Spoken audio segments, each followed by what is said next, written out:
Miguel Daúde, como vimos aí na reportagem de Fernando Martins, o Supremo então decidiu manter essas restrições previstas na lei à propaganda eleitoral na edição impressa e nos sites. Placar acirrado, 6-5. Na sua opinião, uma decisão justa? Pois aí tem um ponto que eu acho que é importante, que o Supremo deixou claro que essas modificações devem ser feitas pelo Congresso, porque a Constituição, ela não permite que você evolua para uma modificação em decorrência do campo da internet, porque a legislação, ela está clara em relação a isso. Então, esses ministros que optaram em manter, né, essa legislação, não que eles sejam contra a evolução da tecnologia que facilita a comunicação. Pela Constituição, isso não poderia acontecer desta forma por decisão pura e simples dele, porque se eles decidissem de uma forma contrária, eles estariam modificando a Constituição, e não é função, né, do Supremo modificar a Constituição. Quem modifica a Constituição é o Congresso Nacional. Basicamente, essa decisão está calçada nesse preceito. Agora, Diogo Schelp, a gente não está perdendo muito tempo com essas coisas, cara. A eleição não é nenhuma coisa nova. As redes sociais não tem nenhuma novidade nisso, nos sites também não. Mas a impressão que dá é que essa é a eleição a mais importante do século, como se a gente não tivesse passado por todo esse processo eleitoral. Então, nós não discutimos isso no passado? Ou toda a eleição a gente vai ter que remoer de novo essa história e buscar novas alternativas? O jogo é esse?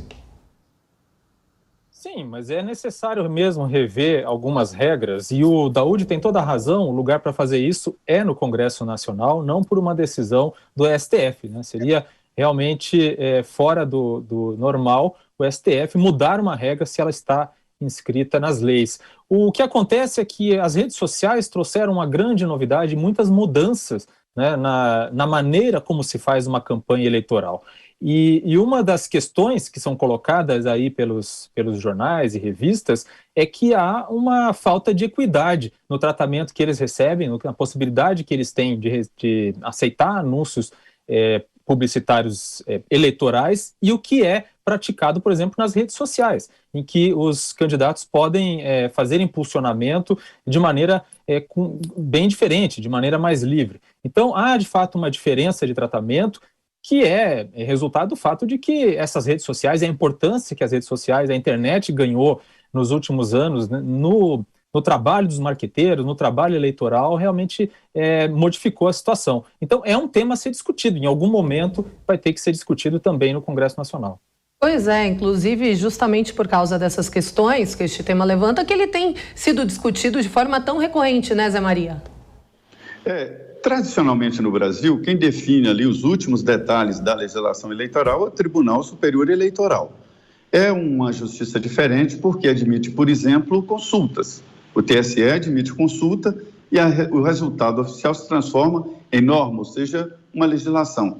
E mais do que isso, antes de cada pleito, até fora da anualidade, do critério da anualidade, aquele critério de que regra para valer nas eleições tem que ser um ano antes das eleições, o TSE emite normas, orientações que são legislações. Estamos falando do Supremo Tribunal Federal, que está mesmo mudando o processo eleitoral. É do Supremo e não do Congresso a decisão de que as empresas não podem mais fazer as doações. Eu detesto esse nome, doações. Ninguém doa 10 milhões, 20 milhões para ninguém. Isso é investimento, a empresa não faz exatamente isso, né? Então, o Supremo mudou, o Congresso não colocou a sintonia fina, então ficou uma coisa esquisita. Não se faz campanha eleitoral sem dinheiro, né? Aí ficam fazendo o caso do Sérgio Moro, fazendo essas coisas aí de consultas, de palestras e não sei o quê, para arrecadar um dinheiro aqui e um dinheiro ali. É preciso regulamentar esse assunto e é o Congresso Nacional, sim, que regulamenta. Esse caso específico de anúncio, nos Estados Unidos é possível fazer anúncio. Basta o partido ter dinheiro e justificar a entrada do dinheiro. Lá é possível, desde que todos saibam de onde vem o dinheiro de cada político, né? O pessoal do café aposta nos deputados do café, do leite, do suco de laranja, do bancário e assim por diante. É assim a história das eleições.